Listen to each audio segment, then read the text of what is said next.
Hello बच्चों, स्वागत है आप सभी का एक और वीडियो लेक्चर में। पिछली वीडियो लेक्चर में हमने गोलीय दर्पण से संबंधित कुछ डेफिनेशंस को क्लियर किया था, जिसमें वक्रता त्रिज्या, फोकस दूरी, दर्पण का ध्रुव, उसकी मुख्य अक्ष और उसके मुख्य फोकस के बारे में हमने जाना था। अब हम बात करेंगे कि गोलीय दर्पण की वक्रता त्रिज्या तथा उसकी फोकस दूरी में क्या रिलेशन होता है। तो चलिए स्टार्ट करते हैं।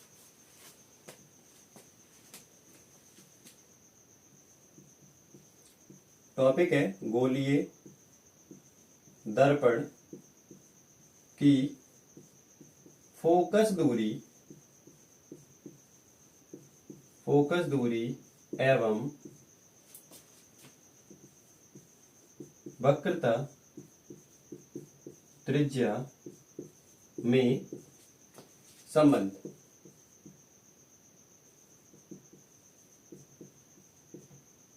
ये जानना है। तो सबसे पहले हमें गोलीय दर्पण की फोकस दूरी और वक्रता त्रिज्या को पता होना चाहिए। वैसे तो मैं पिछली वीडियो लेक्चर में आपको इसके बारे में क्लियर कर चुका हूं, लेकिन फिर भी एक बार रिकॉल कर दे रहा हूं इनके बारे में। सपोज दैट हमारे पास ये कोई गोलीय दर्पण है, जिसका एक तल परावर्तक तल है और दूसरा तल पर क्या है, पेंट हो रखा है। ये दर्पण है, वो है अवतल दर्पण। आपको बताया था मैंने कि अवतल दर्पण कौन सा दर्पण होता है। वह गोलीय दर्पण जिसका परावर्तक तल अंदर की ओर दबा हुआ होता है, उसे हम कहते हैं अवतल दर्पण, है ना।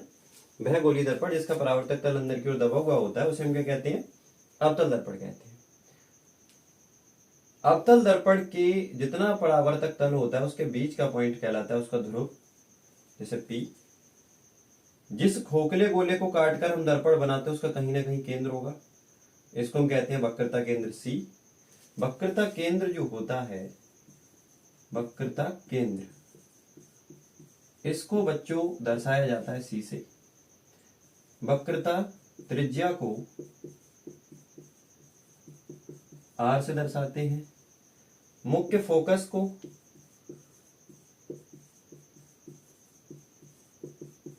F से प्रदर्शित किया जाता है।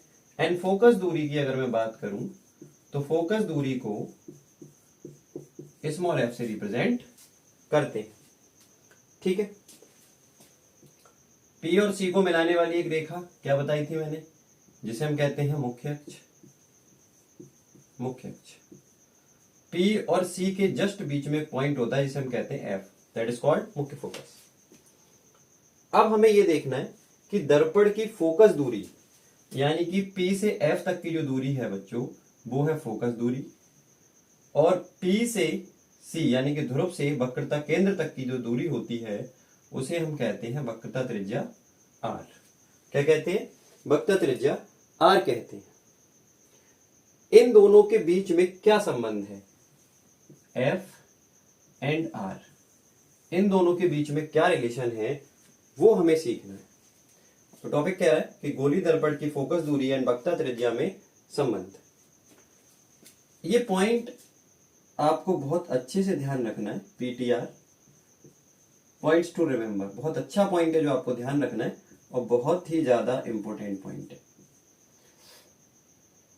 बेटा सपोज दैट ये डिस्टेंस हमारी 10 सेंटीमीटर है, तो ये डिस्टेंस कितनी होगी। आपको पता है कि F जो है वो P और C के ठीक बीचों बीच में स्थित है। अर्थात ये जो डिस्टेंस है 10 सेंटीमीटर की, अगर आप इस पूरी डिस्टेंस को मेजर करोगे P से C तक की, तो उसकी डबल हो जाएगी, दोगुनी हो जाएगी। यानी कि फोकस दूरी यानी कि वक्रता त्रिज्या जिसे हम R से दर्शाते हैं, वो फोकस दूरी की डबल होती है। फोकस दूरी स्मॉल f की डबल यानी कि दोगुनी होती है, दोगुनी होती है। या इसको हम ऐसे भी लिख सकते हैं कि फोकस दूरी F से दर्शाते, वक्रता त्रिज्या की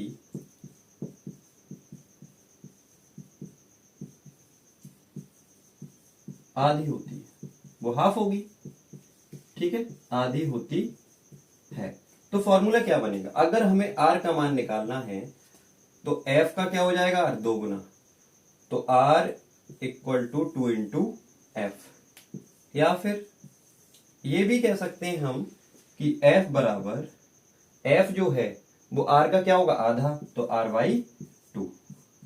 इन दोनों फॉर्मूले पे हम न्यूमेरिकल देखेंगे।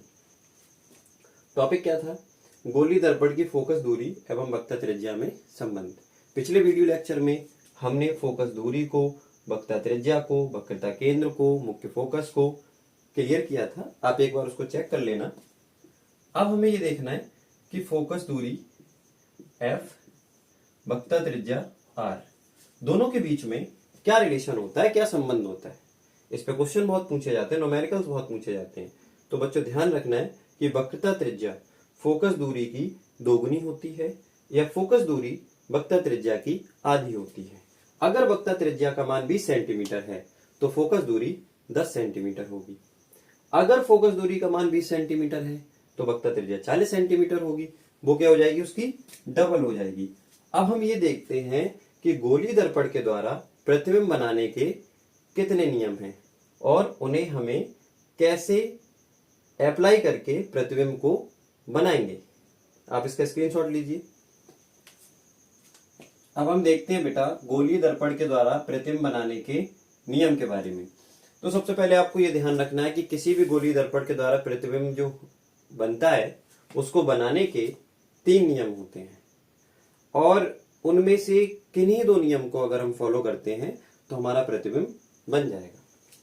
गोली दर्पण के बारे में अगर हम बात करें तो गोली दर्पण 2 प्रकार के होते हैं, आप सबने जाना था, एक अवतल और एक उत्तल।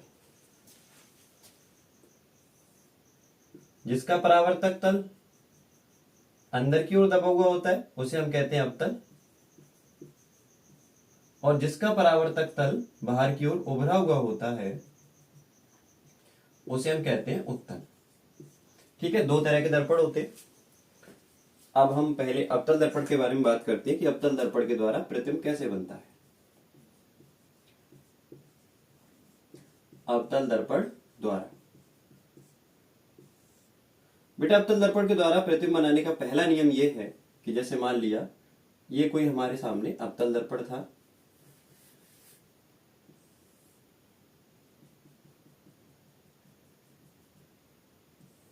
ये मुख्य अक्ष, यहां ध्रुव, मुख्य फोकस एफ एंड वक्रता केंद्र सी। ठीक है, यदि कोई प्रकाश की किरण मुख्य अक्ष के समांतर चलती है, ये मुख्य अक्ष है, मुख्य अक्ष है, यदि कोई प्रकाश की किरण मुख्य अक्ष के समांतर चलती, ये प्रकाश की किरण चली और कहां चली, मुख्य अक्ष के समांतर, तो क्या होगा, वो दर्पण से टकराने के बाद परावर्तित होकर मुख्य फोकस से होकर जाती है। कहां से जाती है, मुख्य फोकस से होकर जाती है। ये पहला नियम है, मुख्य अक्ष के नियम है, मुख्य अक्ष के समांतर चलने वाली प्रकाश किरण परावर्तन के बाद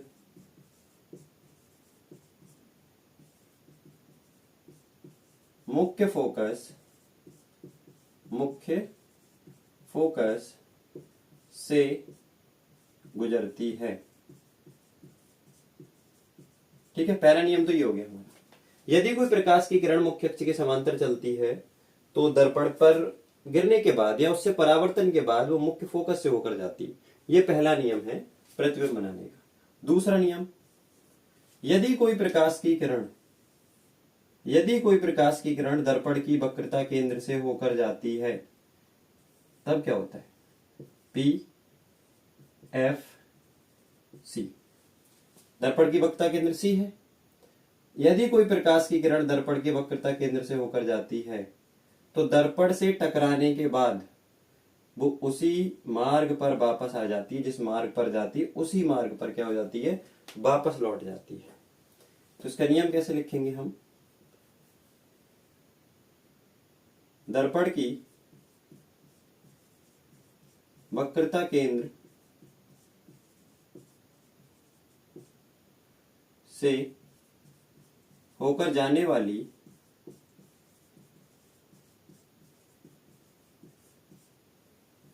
प्रकाश की किरण परावर्तन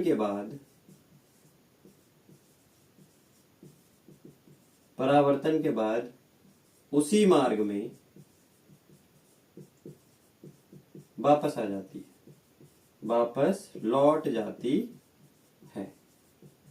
वापस लौट जाती है। ठीक है, ये दो नियम हो गए।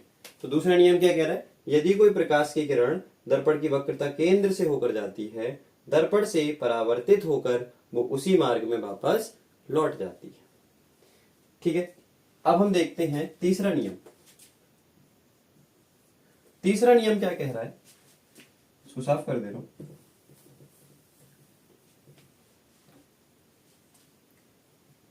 मान लिया हमारे पास फिर से क्या था, दर्पण था।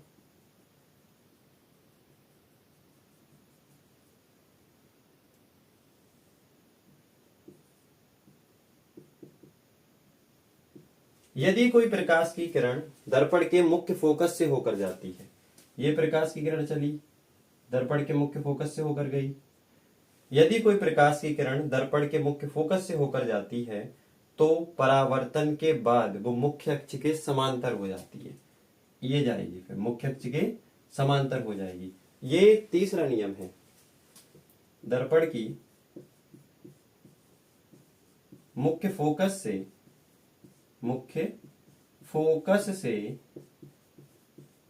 होकर जाने वाली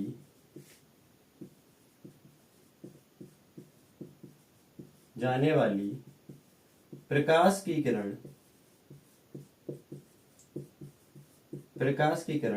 परावर्तन के बाद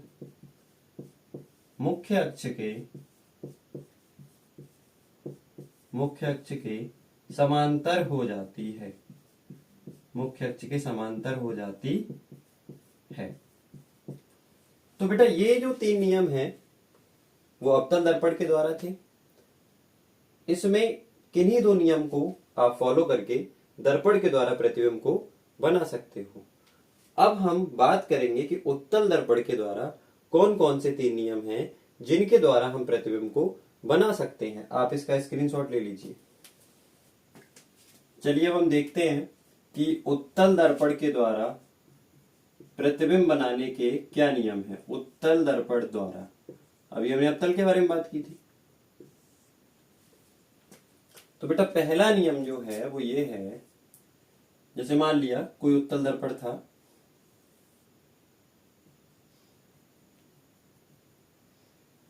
ये मुख्य अक्ष, यहां मुख्य फोकस होगा और यहां पर इसकी वक्रता केंद्र होगी। यदि कोई प्रकाश की किरण अवतल दर्पण के सामने उसके मुख्य अक्ष के समांतर चलती है तो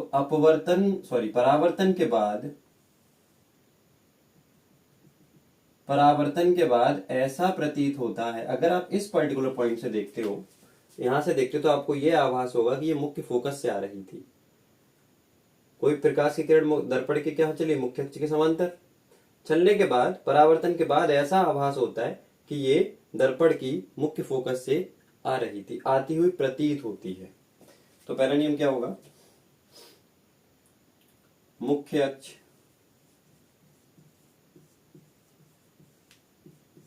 के समांतर चलने वाली किरण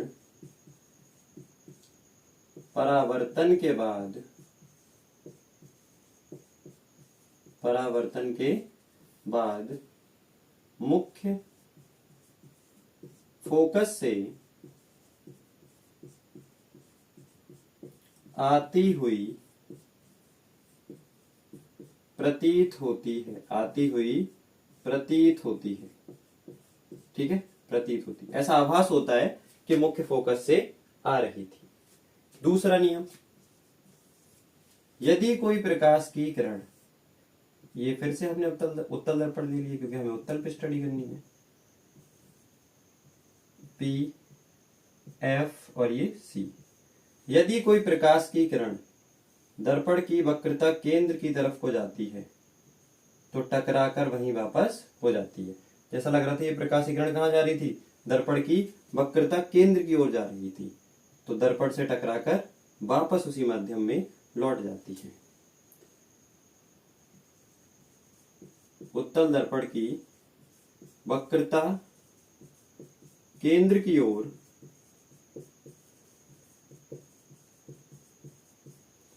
जाने वाली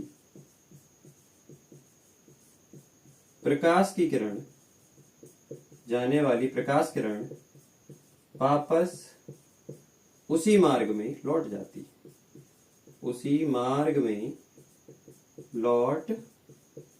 जाती है। ठीक है बच्चों, वक्रता केंद्र की ओर जाती है लेकिन टकराकर वापस लौट जाती है। तीसरा नियम, फिर से हमने वही उत्तल दर्पण को लिया, यहां पर होगा ध्रुव, ये होगा मुख्य फोकस और ये हो जाएगा इसका वक्रता केंद्र सी।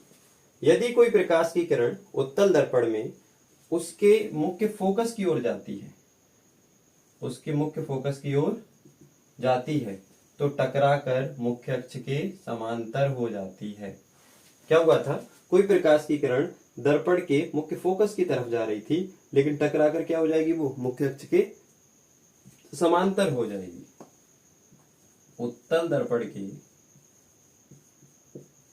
फोकस की ओर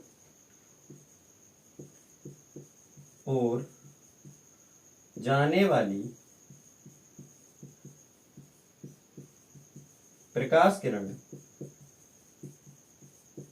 परावर्तित होकर या परावर्तन के बाद मुख्य अक्ष के समांतर हो जाती है।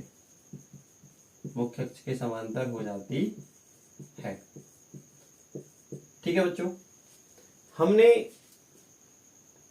अब तक उत्तल दर्पण एवं अवतल दर्पण दोनों दर्पणों की सहायता से किरणारेख बनाने के नियमों को जाना और दोनों के लिए तीन नियम ज्ञात हैं। इनमें से दो नियम को फॉलो करके आप किसी भी दर्पण के द्वारा प्रतिबिंब को आसानी से बना सकते हो। नेक्स्ट वीडियो लेक्चर में हम ये देखेंगे कि दूरियां कैसे नापी जाती हैं। ध्रुव से P से F तक की दूरी धनात्मक होगी या ऋणात्मक, P से C तक की वस्तु को कैसे रखते हैं, और इनसे संबंधित कुछ न्यूमेरिकल को भी सीखेंगे। जैसे कि आज हमने एक फॉर्मूले को पढ़ा था R बराबर 2F या F इक्वल टू R/2। इन पर हमें आंकिक प्रश्नों को भी हल करना है और चिन्ह परिपाटी को समझना है। ठीक है, आप इसका स्क्रीनशॉट ले लीजिए और बने रहिए हमारे चैनल पर। Thank you.